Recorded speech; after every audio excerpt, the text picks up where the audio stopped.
What are block diagrams used for in control systems?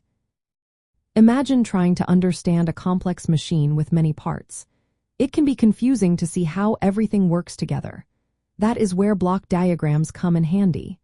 They are simple drawings that show how different parts of a control system connect and interact.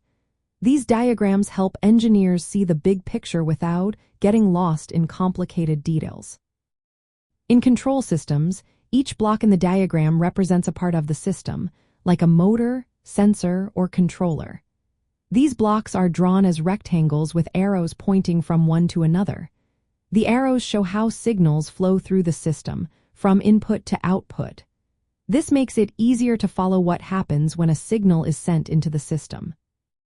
One main use of block diagrams is to understand how signals are transformed.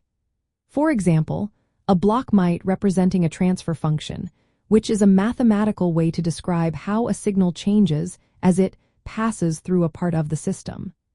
By looking at the diagram, engineers can see how different transfer functions combine to produce the overall system response. Another important use is to simplify complex systems. Instead of dealing with every tiny detail, engineers can break the system into manageable parts. They can analyze each part separately and then see how they work together. This helps in designing systems that are stable and perform well. Block diagrams are also used to find the overall transfer function of a control system. By combining the transfer functions of individual blocks, engineers can predict how the system will respond to different inputs. This is especially useful in signal processing and control systems, where knowing the system's behavior is key. They are also helpful for troubleshooting. If a system isn't working right, engineers can look at the block diagram to identify where the problem might be. They can see if signals are not flowing correctly or if a transfer function is not behaving as expected. In addition, block diagrams guide the design of control strategies.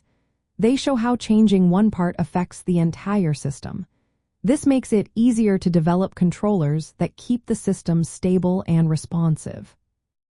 In practical terms, engineers use block diagrams to design devices like motor controllers, automatic voltage regulators, and signal filters. These diagrams help predict how these devices will behave before they are built.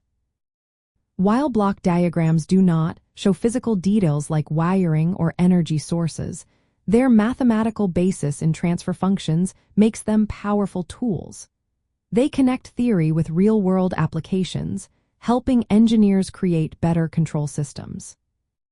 So, in short, block diagrams are used to visualize, analyze, simplify, and troubleshoot control systems.